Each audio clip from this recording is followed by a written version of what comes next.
Well, every teacher was also. Yeah.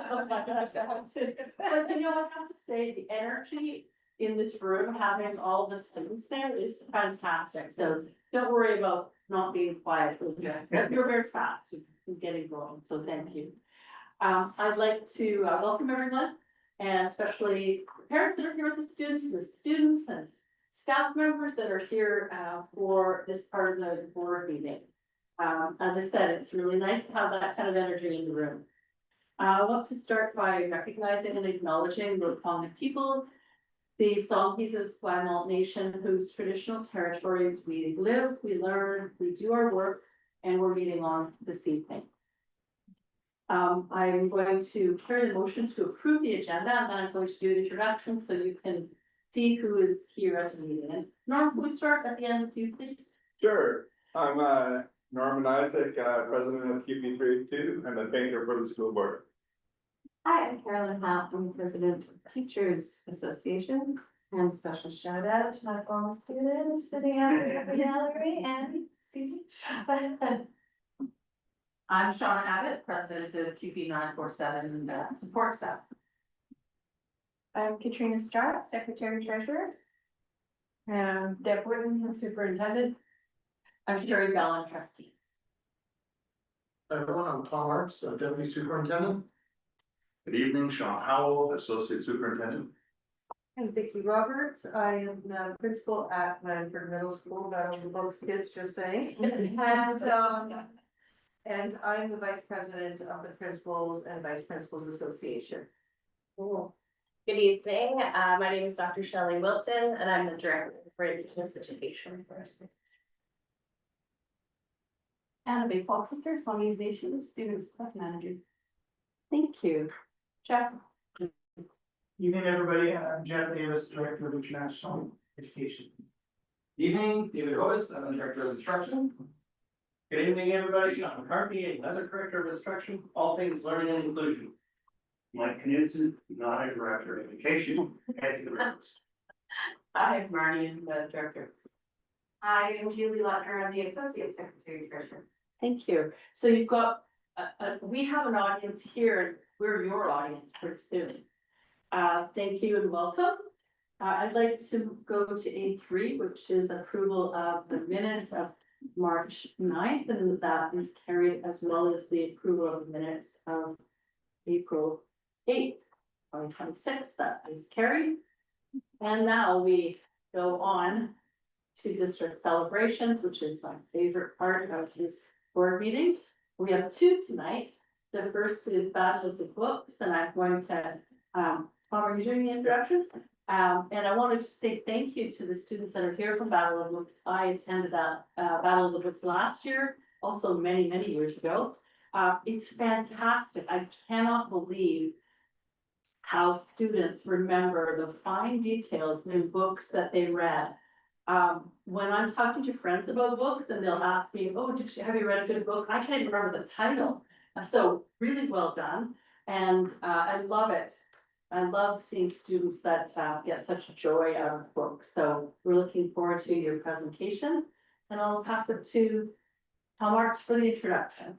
Thank you very much. And as you say, you are familiar, but I'm pleased to introduce from Bordenhead Middle School teacher librarian, Mrs. Michaela Arts, and she has with her a group of students ranging from grade 6 to grade 8 who were part of the Battle of the Books team. And they're here to talk today about what Battle of the Books is, what it looks like, what it sounds like, and what it means to be a participant in that event. So I'll turn it over to Ms. Arts and to the students. Thank you. So yeah, I'm Nicole. I'm from Bordenhead Middle School, and I'll just let my team members. This is 5 of our team. We didn't have everybody here tonight, but we have 5 that were able to make us, and so they're just gonna share who they are, and then we'll move on with what it's about. Hi, I'm Isla, and this is my first year in the Battle. I'm Andrea, and this is my second year out of the books. I'm Aleta, and this is my first year in Battle of the Books. I hope this is my first year in Battle of the Books. I'm Aria, this is my second. Okay, and so Battle of the Books is a competition that's open to any school, any middle school in SD 61. It's put together. Oh, actually, we can. It's put together by the teacher librarians at those schools. So we sponsor a team. the students come in sometime in the fall, we get things going. And then those students spend the next few months reading the exact same set of books, typically 6 books. After they spend a few months reading, they practice some questions, that sort of thing. Then we meet typically in April and we battle to see which team among all the schools that are participating knows the most about those books that they've read. The books this year were these ones. So Shadow and Bone, Charlie Thorne and the Last Equation, Thirst, When Stars Are Scattered, The Barren Grounds, and Stargirl. The books are selected by the teacher librarians that are organizing. We worked really hard to try to get some variety in genre and topic, and also diversity of characters and themes. And for the last, I meant to look this up, I think it's about 10 years now, we decided that as part of reconciliation, we need to make sure we're really representing Indigenous voices. So there is always at least one book that is written by an Indigenous author, in this case, The Barren Grounds, this year. So we try to make sure that we have that sort of a wide variety of options for all students. So there's something that everybody can get interested in. And then my students are going to tell you what their favorite book was of the ones they read this year. So my favorite book is Charlie and the Last Equation because I really like the storyline and how it got straight to the point. I really like Shadow and Bone because I think the world building was really good and it gave me a lot of inspiration for my D&D world. I really like the Bear Cats. The writing of the book was like perfect and I like learning all the pretty words. My favorite book was also the Bear Cats. I really liked all the detail and the journey that they went on. My favorite was When Stars Are Scattered because it taught me a lot about refugee life and I can relate to that. So we can move on. So the competition, there's 2 parts to it. We all gathered together and this happened last Thursday. The last couple of years we've been at Lambert Park. We're super grateful to the librarian there for just turning her whole space over to us, and we invade the library for the whole day. And we battle. So teams of 4 students go up from each team. So you can see they're huddled together. This is some of our board head teams. And they are filling out kind of like a pub quiz. They're filling out an answer form. They get to collaborate in this round so they can talk with each other about what the answers would be. At the end of the round, everything's marked. And then we record how much, what score each team got. There's typically 4 or 5 rounds like this. This year we had 4. At the end of that time, we total up each score over the rounds, and the top 4 teams move on to the semifinals. So then semifinals and finals, top 2. So we have 2 semifinals leading to 1 final. Now it's getting a little more intense. Now we've got buzzer boards. And it's not all the teams at one time. You can see that there are 2 separate teams in that photo. And there are 4 people from each of the teams up there competing. And they have a buzzer to buzz in. So it's like Jeopardy. So only the first person, the fastest person can get in with their answer, which makes it really exciting. And I have to say, this year's battle was the closest we've ever had. It was, I mean, some people may not believe me about a book thing, but it was edge of your seat excitement. To the point where when we got to the end of the final round, we were tied. We had to do a tiebreaker round, and even then it was edge of your seat. It was so in the end, however, we had a winner this year, 2026 champions from Glenford. Yeah, just Lansdowne did such an amazing job. It was really a shame that we had to give it to anyone in the end. But those were the winners. So it's really fun that you can see the student in the front is holding a plaque. They get their name will get engraved on that. That plaque can be in their school for this year, and then they'll come back and battle next year and move on to the next champion. And then their other big bonus is every student goes home with a book from the battle. They get to go up and pick first. So that's how the book battle works. And the event itself, but we thought maybe the students would share with you what something that they enjoyed about the battle, or something they're going to remember, or something they would like you to know about the battle. So One thing I really enjoyed about the Battle of the Books is how we all got up there as a team and how we also competed with other people from other schools. I really like being able to hang out with people who also likes reading the same types of books as me. I talk to people I wouldn't have talked to if I didn't join the club. I like to read the books, even though I probably wouldn't have even noticed them if I hadn't been in the battle. Even though we lost, it's really. And I mean, for us as teacher librarians, we just have such a great time watching the students and seeing how much excitement they get out of it. And we didn't make it into the semifinals this year, but we still had a lot of fun, and everybody went home really on in good spirit of having been there sharing the love of reading with other people for the whole day, and other people that are a lot like them. It's nice to find others like you. That's what Thank we you. thought you should know about That's, battle.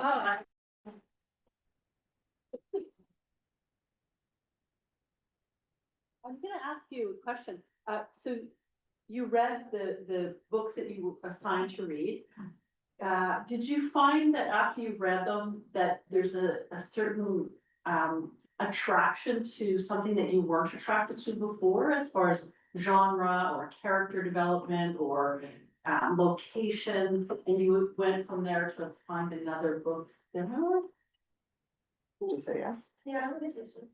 Well, and actually, one of the hard things is a number of those are the beginnings of a series. And so they really want to move on, like the Baron Grants, like there's 5 books in that series now. But I have to be the meanie and say, you can't read the later ones, because that'll mix up your trivia. True. We don't want you answering from later books, so now you can go on and read the next books. Yeah, and when I attended last year, one of the things I noticed was even the students that didn't make the finals, they still played the game, because you could see them in the audience whispering the answers, because they were still participating in it. And I think that's really great, because sometimes, you know, when you don't make the next level, you're not as engaged, and I found students still really engaged. So I want someone to answer this question.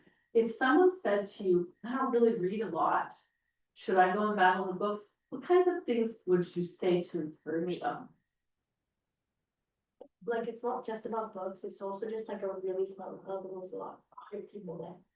That gives me goosebumps. That is absolutely great. Yeah, because you mentioned you were part of a team, weren't you? Yeah. And would you do it again? Oh, okay. Well, let's everyone give them a round of applause. Thank you.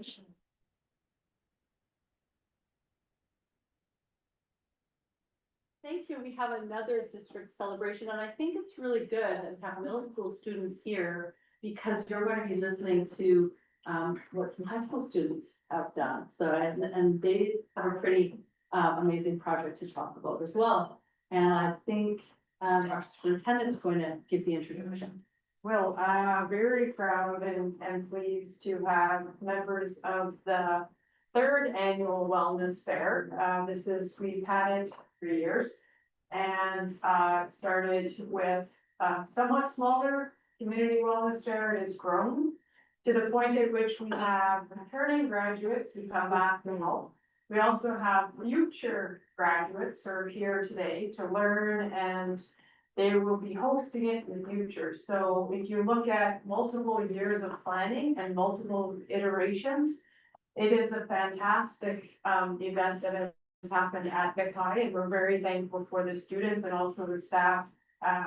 Ms. Mercer, who is here, they will walk me through what happens. They can give you a better idea of what the wellness fair entails, but it is an absolute gem in our district. And I would say actually across the province. I don't think you'll find another one in the province. I also think, as Molly has shared, this may also move into UVic, because I think this concept of having community members where students can go and meet with community supports, community agencies and resources, and talk to the people and the organizations that they're interested in, is just a model that can be replicated in so many different ways. But I won't share any more. I will invite the group. We have Annie, Greta, Molly and Danny here, and also people for the future here as well.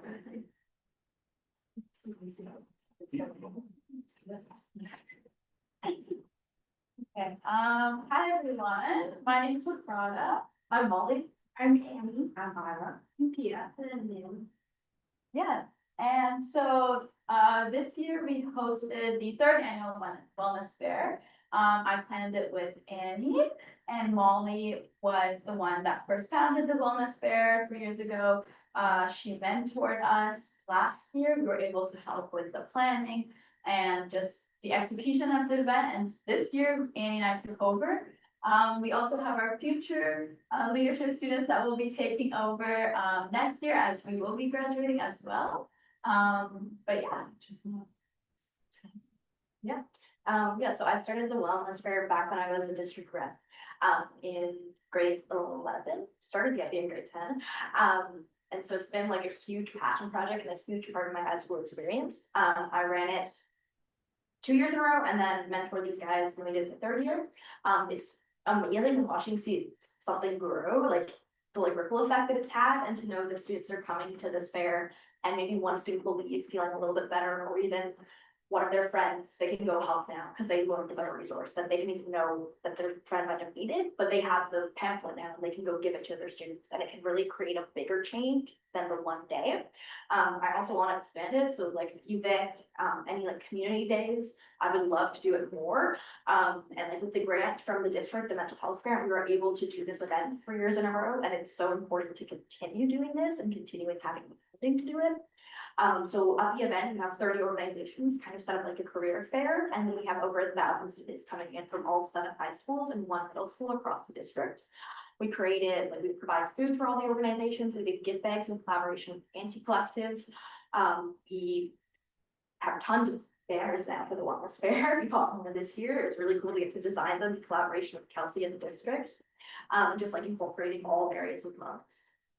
Yeah, so that's basically what the wellness fair set up like, but it's really important to have, even first year when it was a smaller event, the connection between organizations and the students all across the district that can happen at an opportunity like this is really not possible in another way. For youth, I know it can be intimidating to go out, and they're unlikely to go out and find these organizations themselves. So just giving them that opportunity to come to Vic High, and we've heard that, gotten feedback that it felt like a very safe and welcoming environment during the event. So, and they're there with their teachers and their friends, so it just creates a really good environment for them to start finding these resources and learning about opportunities that they can then in the future, it might be in a week or in a year, they know about these things in the community and the things that they can access for help whenever they might need them. Yeah, the wellness fair has just become a great platform for students to, as Annie said, get that face-to-face connection, and even just like ask questions right off the bat to organizations. We had a wide variety this year, from like a variety of health organizations to like some, I don't know. Exactly. Yeah. We try to Yes, include wide other range. areas of wellness. Yes. Prioritizing mental health and eating habits is important.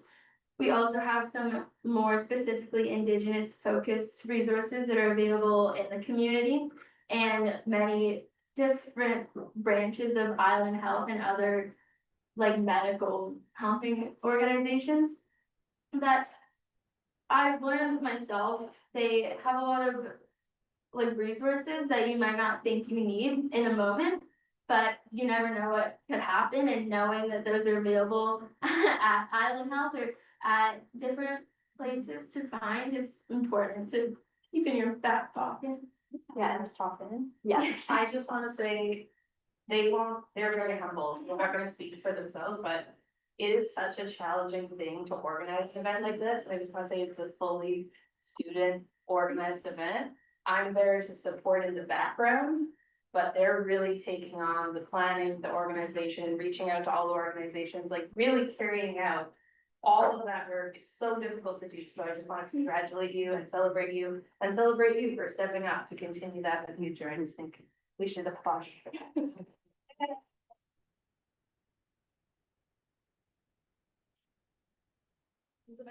for students, by students, like I personally have lived experience with mental health and struggling with mental health and diagnoses and the whole system. So it's really inspiring to be able to see students maybe getting help before they have to have like a really dramatic experience, and like just being able to have that first step and intervention before something happens to them, and they can protect how they are. Yeah, I'm glad I got to connect with Molly and join this initiative. I myself have had many friends go through like, you know, lots of mental health or just I've had many friends that need the support, and I think organizing this event has really like, you know, forced me to like reach out or like even just learn about these organizations so that I could carry them in my back pocket, as they said, and hold on to it for when they might need or even when I might need it in the future, because you know, life happens and it's good to have these resources. And I hope and through surveys and gathering feedback, we have learned that many students have also been impacted by the event, and we hope to continue that impact in the future through future events and through future wellness fairs. So yeah, that's the wellness fair. Thank you. Thank you very much. That, Molly, you Yeah. left a legacy. For the Yes, business. it really is. And oftentimes, with student-run events, when the key person leaves, maybe it continues for a year and then it doesn't. But the system that you've set up with we're looking forward to hearing your presentation next, like it'll just keep going, and this group will bring on the next group. That's quite remarkable, because even well-established organizations sometimes miss that part. And so good for you for figuring all of that out and showing such amazing leadership for students. I have one question. Who attended? Is it just Vic High students, or is it? All 7 high schools in the district, as well as Central Middle School, so we have well over 1,000 students and probably like 4,000 students overall. Wow, okay. Wow, that's a lot. Yeah, and we've trained like 50 students each year on how to do naloxone kits with ABI Health.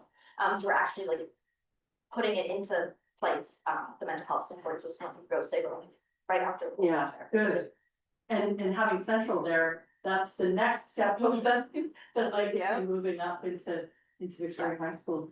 Fabulous, thank you, and thank you all for what you do. It's just incredible. And I think having our middle school students here, you're an inspiration. So well done. Thank you very much.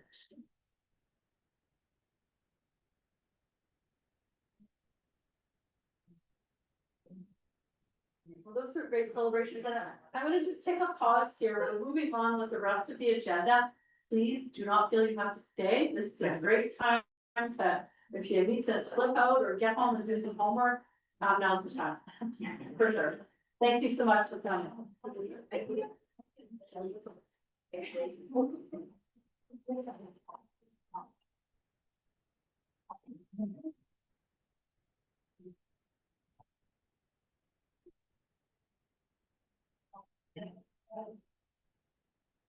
All right, next on our agenda, we're moving on to B, which is the correspondence. There's a series of correspondence that are available in the package. Moving on to C, which is a monthly report. I want to start my report by just taking a moment to acknowledge 2 incredible elders who have passed away in the last month. And both of them were such incredible advocates for education, for Indigenous students, and education, culture and education. Frank George passed away over spring break, and he was an amazing man who was part of council. He was part of the elders advisory committee with the school district, and a huge advocate for Indigenous students and their education. Skip Dick recently passed away, and he, if you know Skip, you know his smile, his hug. He was the best hugger I have ever met. And his compassion, the light that was in him to ensure that culture, relationships, and students' continued education was beyond, amazing. When I was at Camosun, Skip came to every single convocation. There were a lot of them. He would open it with his genuine way of being, and he would stay through the whole ceremony for every single student to walk across that stage. He's someone in my life that I would never want to disappoint, because he just led with such heart. You just wanted to make sure that you did the right thing for Skip, for the children, for the adults that he touched, and he touched so many people's lives, hearts, and he's going to be incredibly missed in so many ways. So I think just wishing their families during this grieving time, with families, our support and love. And it's amazing when you get to meet one of a kind people. Pretty special. Feels funny to go on with the report, but I'm gonna connect it because a few months ago, we had some Indigenous students come and talk about the Hull and their involvement with it. There was a tournament, a secondary tournament at Spectrum. And I attended the tournament at Shoreline for middle school students, and there were it was something that was so incredible to be part of, because it's loud, it's energetic. There's so much going on. There's drumming, there's singing, there's cheering, and then there's the actual game. But the thing that really stood out for me was the elders that were there. There were people that were just sitting in chairs, watching what was going on, walking around, taking a look. People would come by and have conversations. The students, the elementary students and the middle school students that were there were so incredibly involved. And there was a lot of conversation about, we need more people involved. We're gonna have to make this bigger. We're gonna do one just at our school. And it was quite something to see. And I appreciated being invited. We had a couple of partner meetings this month. Of course, there were lots of budget meetings. I also attended the PCSTA conference and AGM on March 9th to 11th. And one of the things that we talked about a lot at the conference was policy. Now, if you've been part of this meeting before, you know every month we've been taking a very deep look at policy. In the package that you have for this evening on page 18, what you'll find is a document that looks like this: policy review for boards of education. And this is a framework that has been looked at for, I think it started last June, and is now out for boards of education to look at. And we will continue to do our work in the district, but I did want to highlight some of the aspects of the document. If you get a chance to look at it, it's a little more wholesome than what I'm going to go over, but I'll just hit some highlights from the conference. So I asked if I could use their PowerPoint, and I've edited it down a little bit, but I thought, could you go to one at a time? Right. Oh, okay. Okay, so the policy review process, so the why. What BCSTA, the Trustees Association, and other organizations have been focusing on is ensuring that we have an election coming up in October. How can we best make sure that new boards of education, new trustees are supported in the best way that can be possible? And one of those aspects is looking at policy. So policy, there was a jurisdictional scan done by Trustees Association, which means they looked at all districts and all of the policies, scanning who has revised policies, whose manual has been revised, how many policies, and then a little bit deeper, which policies are actually not policies and should be admin procedures. So, which grouping of districts had too many policies, and looking at what would be most helpful for a new group of trustees. So what became pretty clear with the jurisdictional scan is that there are priority policies that need to be updated. There needs to be general work done on formatting, and there needs to be a clear cycle to review policies. Many districts, including ours, would continually add policies without looking at deleting some. So we were in the top two for the, I've said this before, for the number of policies we had, 177, we've moved down. And a lot of them shouldn't be policies, but we are also missing some pretty key policies, and I'll go through that in a second. So the policies, so here's some examples. Field trips should be an administrative procedure. Anaphylaxis of head lice, some districts have a policy on head lice. Also, so after the jurisdictional scans developed, the BCSTA created an advisory committee, a policy working group that looked at the framework. So I was invited to be part of that group. There were other stakeholders that were also around the table, and the committee started to do its work last June.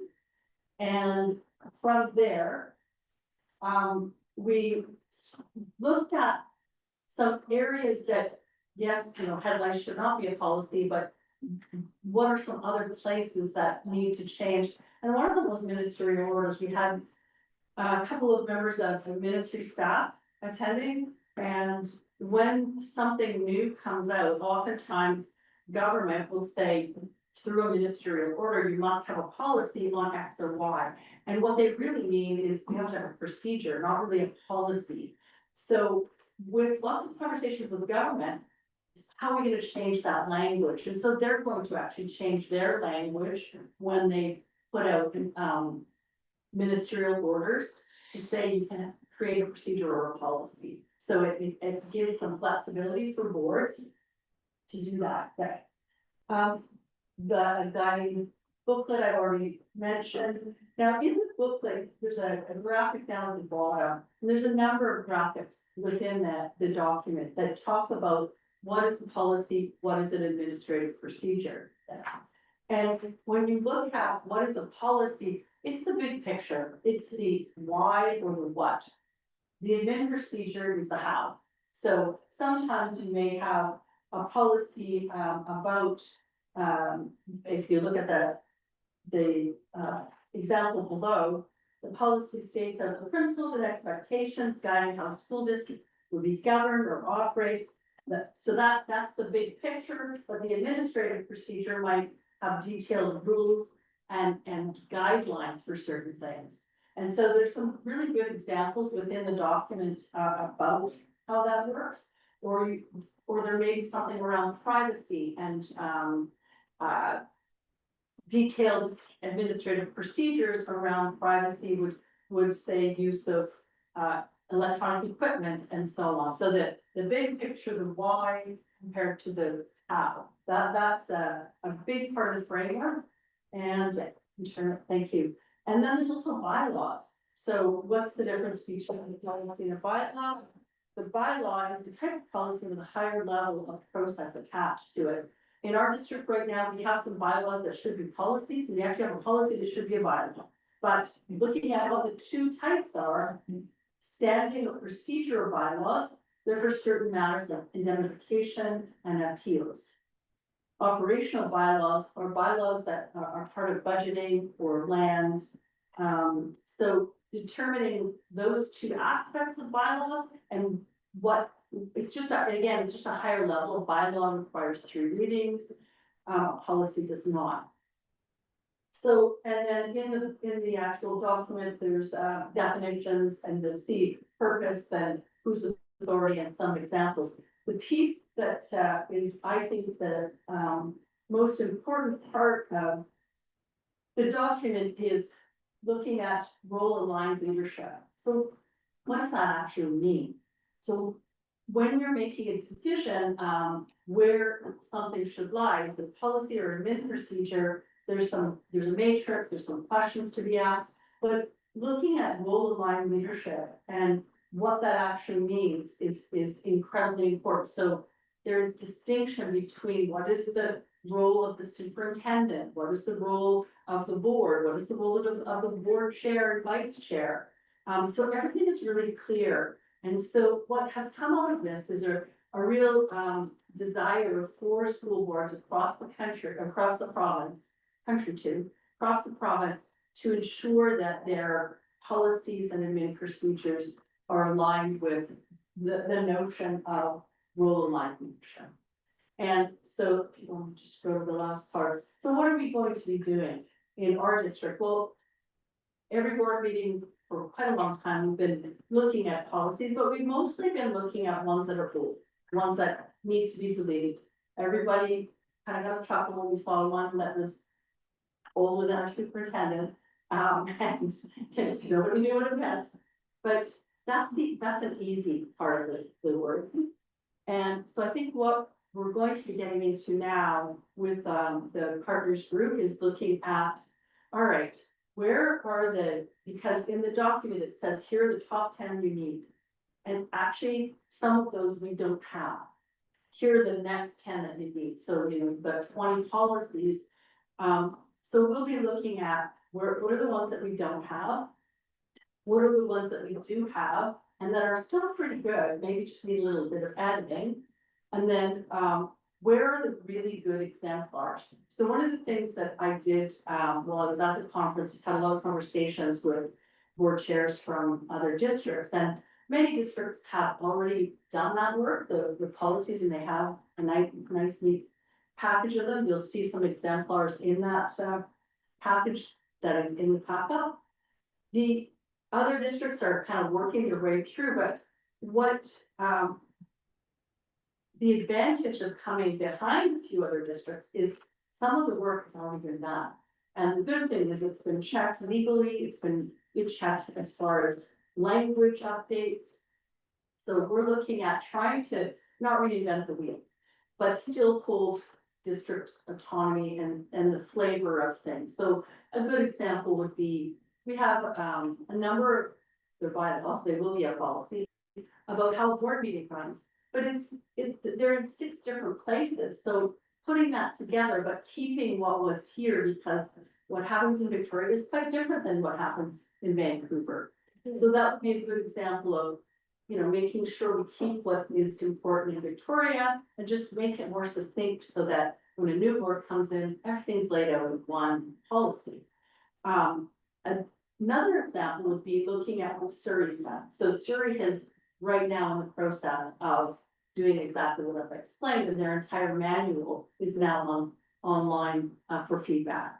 So they have, I'm not sure, around 20 some policies, looking at theirs compared to the ones that were missing, looking at theirs compared to the ones that we have, and then coming out with a policy manual for the partners group to take a look at and for the general public to be posted online for feedback, so that come October we've done the best work that we can as colleagues and as partners. So that's where we're at, and I think it's I'm a bit of a policy nerd, so I'm actually really excited about this work. And I think it's going to be really a valuable exercise for us all to be part of. For those people that want to be part of it, you're smiling. Give a few around the table.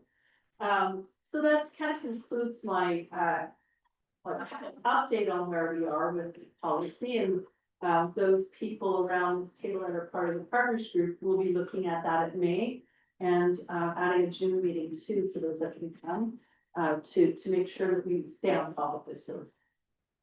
So that concludes my monthly report.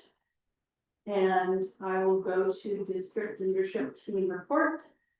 Superintendent. Thank you. So you'll see on page 40, my learning report for a bit of March and as much as you've come to in April, different learning opportunities that you can see there highlighted. Many others were happening, but these ones were the highlights.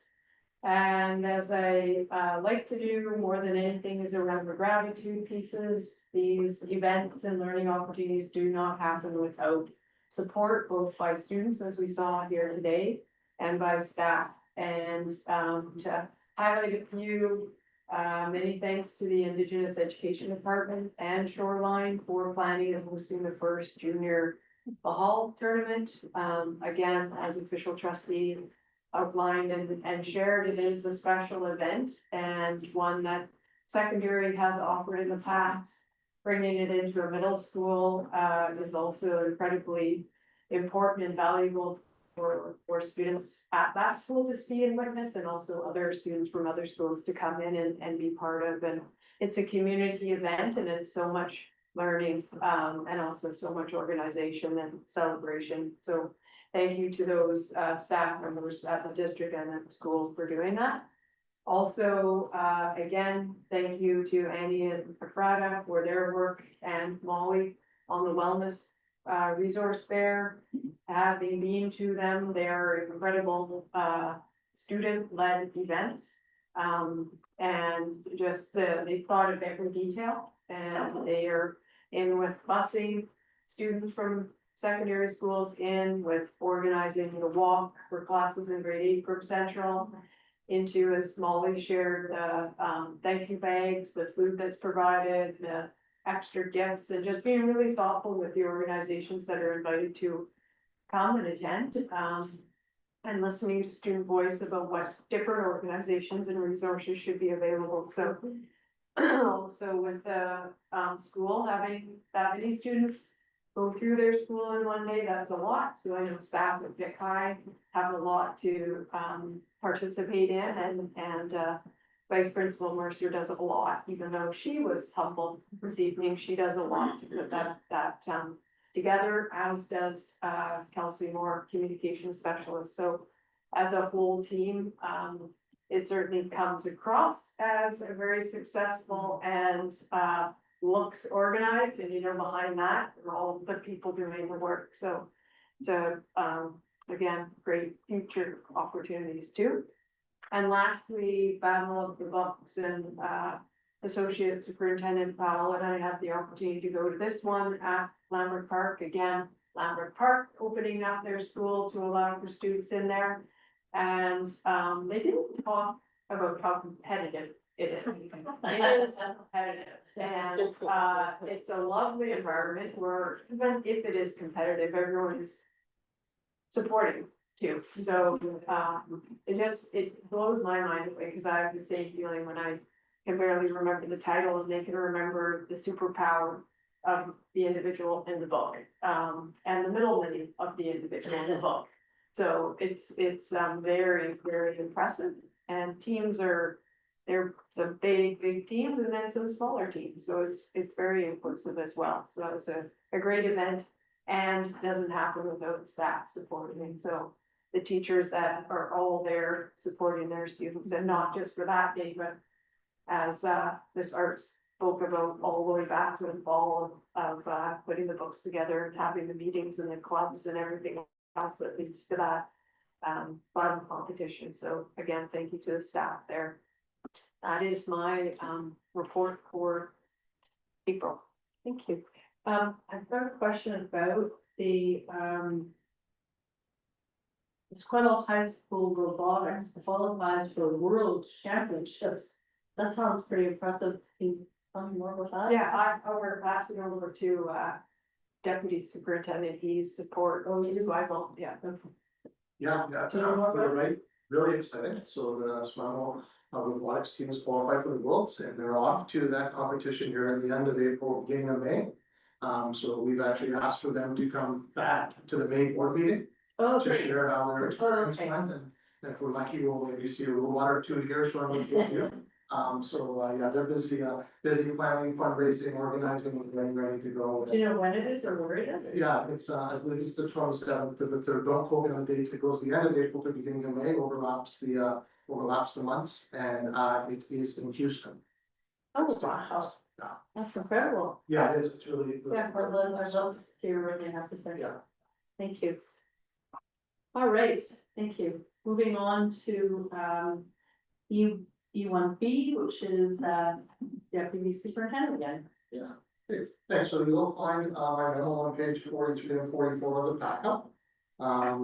Here you will see and hear the, draft proposed, ready, 28-29 school calendar. We're talking a few years away, about 3 years ago, we committed to having a 3-year rolling calendar. So as the 25-26 calendar ends, we'll add 28-29 for planning purposes for staff and parents and to be organized. So this year, we consulted with QP 382-947, GBTA, Victoria Principals and Vice Principals, VC PAC, as well as School District 62 and 63, to look at our calendars and to try to align them as much as possible. And our 28-29 proposed calendar lines up 100% with Salem School District, and is just off by 1 voting day with Sioux School District. Okay. And our major breaks line up the same as they're proposed. So there was a lot of good work and conversation around everyone there. So this proposed calendar, the motion states needs to be posted for 30 days to provide opportunity for the public and employees to give feedback on it in case there's anything they want to share around that. So the hope is that we can pass that for it to be posted for 30 days and for us for feedback. I will then bring back the feedback and the calendar for approval by the end of the meeting. Okay, great. So, I'll read the motion that official trustee Board of Education of School District 61 Greater Victoria approve the posting of the following 28-29 school calendar on the district website for a period of 1 month, and that motion is carried. Thank you. And moving on to E1C, superintendent. Thank you. My memo starts on page 45 of the packet. This is a continuation of looking through our board policies and, looking at the ones who are dated. And maybe either should be revisited as an admin procedure or should not be a policy. Or has been included in a collective agreement for a different document. So you see in the memo, there are 6 of them, many of which have been written in the 80s, some in the 70s, or the 90s, but still 2000. They're dated and need to be or requested to be deleted. The 4115.4 is around job share, and this is in the respective collective agreements, and it shouldn't be a policy. 4213 is universal precautions and was approved in 1997, and information around these areas should be in WorkSafe protocols and again shouldn't be a policy. The non-professional personnel evaluation again was approved in 1971 and contains language that is included in employment contracts and more up to date in those contracts. The programs of choice was approved in 2002, and this should be in a admin procedure as opposed to a policy. If it is brought forward as a policy, then it would be revised to recognize the current language. 6141.1 Board Authority, that has changed since it was adopted and no longer reflects the newer ministerial order, so that needs to be deleted as well. And lastly, 6142.5 is education of students or learners with gifted abilities. And again, that was adopted in 1987, revised in 1992. And the language in that policy is dated and doesn't align with the Ministry of Children and Ministry of Education and Child Care's Inclusive Education Services, which is a new manual for policies. So.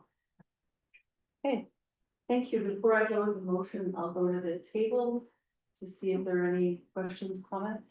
Carolyn?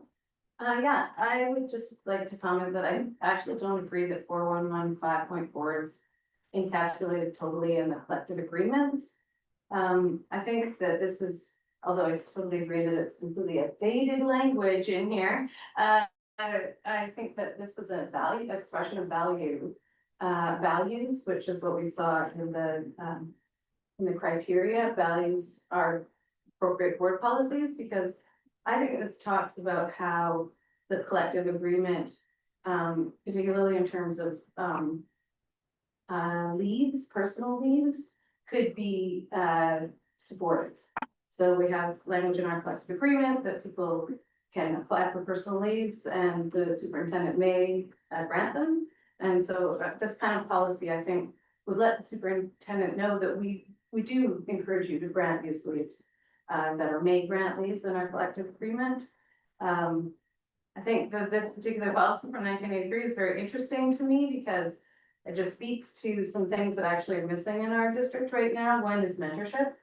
Our district just hasn't been able to provide wider mentorship programs, I think due to fiscal constraints. So this is one opportunity for mentorship, and it also speaks to the desire of some teachers to take a small reduction in their assignment for a brief time and work with another teacher. And I was a job share person just out of the way that my contract has fit together so perfectly with our school librarian's contract. But I also feel very concerned that those kinds of arrangements are being eliminated, and one day, when myself and the librarian are gone, those opportunities might end. And those opportunities give people really the opportunity to work in different ways. For me, to have a 1.0 at one school, or my librarian to have a 1.0 at one school. So that's just what I want to say about the job sharing, although I do agree that there's things in that language that certainly don't make sense. And if this is a value of our district, it's worth reviewing more than once every 40 years. But I could see a policy like this being appropriate in the future. Thank you. Any other comments, questions? Can I ask you a question? So looking at that one, it's very specific. It's not philosophical really in nature, it's very specific to job share. Would you see that more as a rewritten procedure rather than a policy? Like, because it is, if we're moving away to having 20 policies compared to 177, some of the policies could be new procedures and rewritten to be more either inclusive or more representative of the time. Is that what you're thinking? Well, I don't know, I feel a little bit concerned that a board would be restricted to 20 policies to express their values. So, because I don't think this would be an amend procedure. I think the amend procedure is perhaps the collective agreement that says that we may, the superintendent may grant a personal leave. So I don't know how it would fit as a procedure. That's something I don't really. Yeah, or fit under a larger global employee.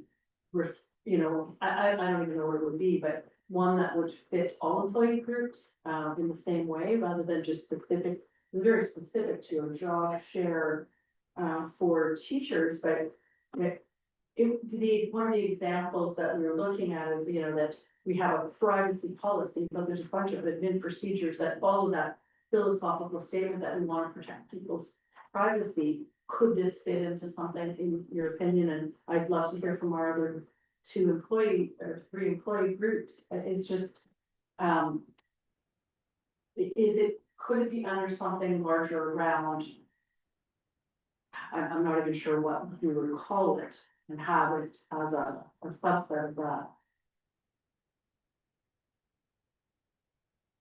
Sean, We don't get to job share. no, that's right. So that's what I mean. We have a policy for one group, whereas a board policy should really fit more than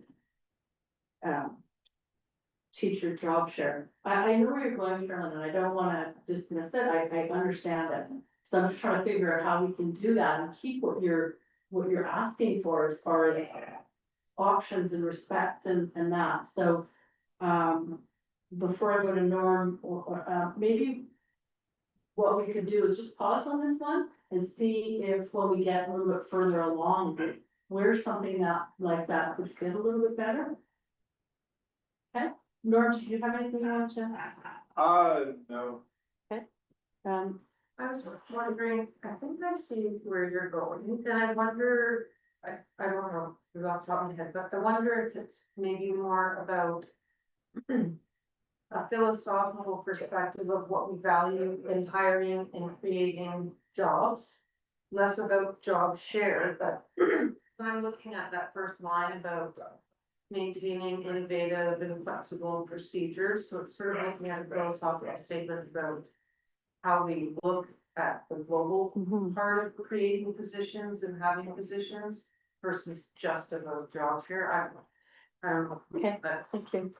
I think what we'll do is we'll leave that one off as an asterisk to, okay, where does this fit?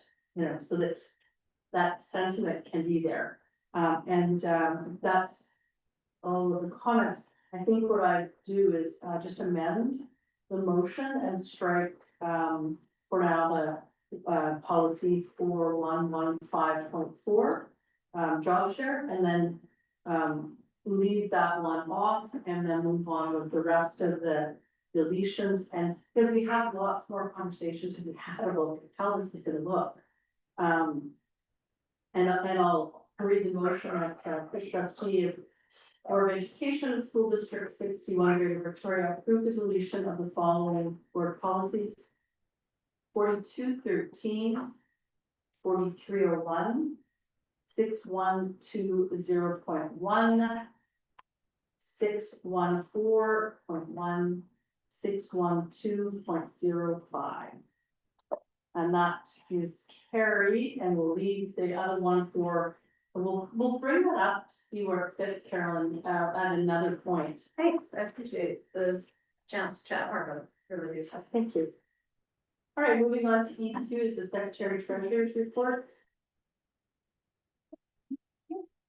So the first item there is the 26-27 annual 5-year capital plan bylaw. At the June regular board meeting, the official trustee approved our submission for the 26-27 annual 5-year capital plan. It was submitted to the ministry, and we received their response letter. It's called the Capital Budget Outcomes and Next Steps letter. The entire letter is included in the agenda package. And I'll just highlight the information that we received in that letter.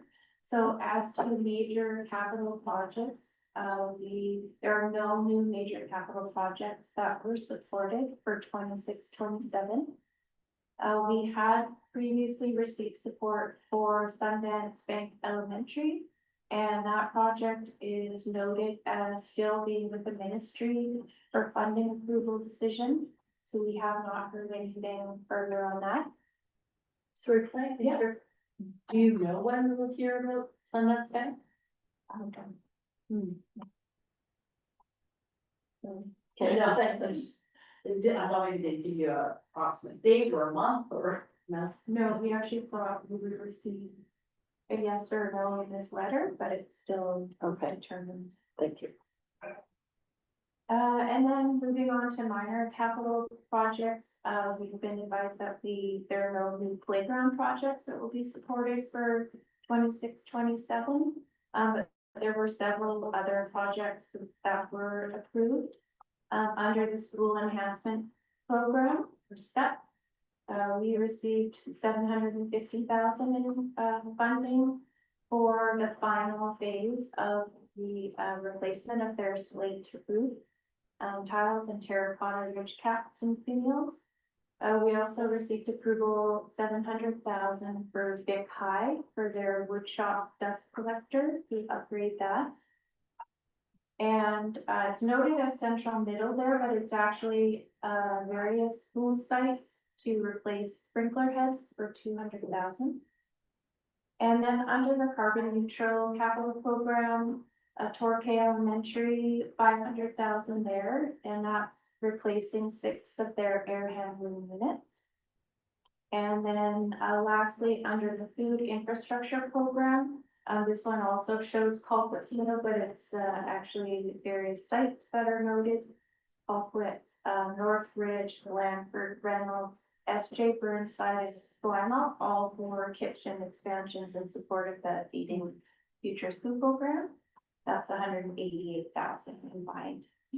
And just to note there that the submission for this 2027-2028 capital projects will be coming in draft at the next meeting in May, on May 25th, and a final will be coming in June board meeting for submission to the ministry by the end of June. And I'll just also comment that included in the agenda is the full capital bylaw. And on the agenda itself is the a summarized version if you can read. It does require readings tonight for it. Thank you. Thank you. At the table, any questions? Okay. Motion reads that official trustee with Board of Education, School District 61, Greater Victoria, agreed to give all three readings of the Board of Education, School District 61, Greater Victoria Capital Bylaw number 2026-27 hyphen CPSD 61-01 at the April 20th, 2026 board meeting, and that is carried. Then that this has to be read 3 times, so that Board of Education Investee 61, Greater Victoria Capital Bylaw 2026-27, CPSD 61-01 for the 26-27 annual 5-year capital plan has been approved by the minister to include the supported capital projects specified in the letter addressed to the Secretary Treasurer and Superintendent dated March 27, 2026. Be read a first time, the 20th of April, 2026. Read a second time, the 20th of April, 2026. And the third time, passed and adopted on this 20th day of April, 2026. And that the Secretary Treasurer and official trustee be authorized to sign, seal, and execute the bylaw on behalf of the board. Thank you. Next is the annual facilities AFG. So this is in regards to the annual facility grant or AFG. And it's the expenditure plan that will be submitted to the ministry by the May 15th deadline. And so AFG funding is intended for projects that will maintain our existing facility assets and prevent premature deterioration. In the memo, it lists some of the items that are eligible. In our plan, which the full plan is included, you can see that there are a variety of schools and a variety of project types, including plumbing, electrical, roofing, HVAC, asbestos abatement, as well as interiors and exteriors. We are receiving a total of $5,910,071 to spend. It is an increase, which is nice, so 292,000 increase from what we received last year. As I said, the plan is there. It will be submitted on May 15th. It doesn't require a board resolution. And just a note too that as a plan, as we receive new information and things happen, it may be adjusted to reprioritize items as things come. Thank you. Was the over 200,000 increase expected?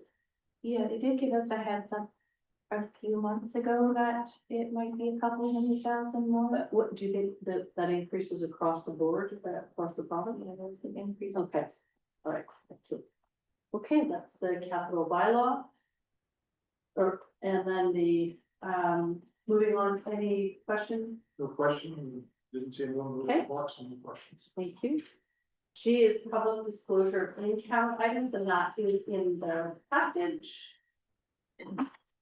There's no new business.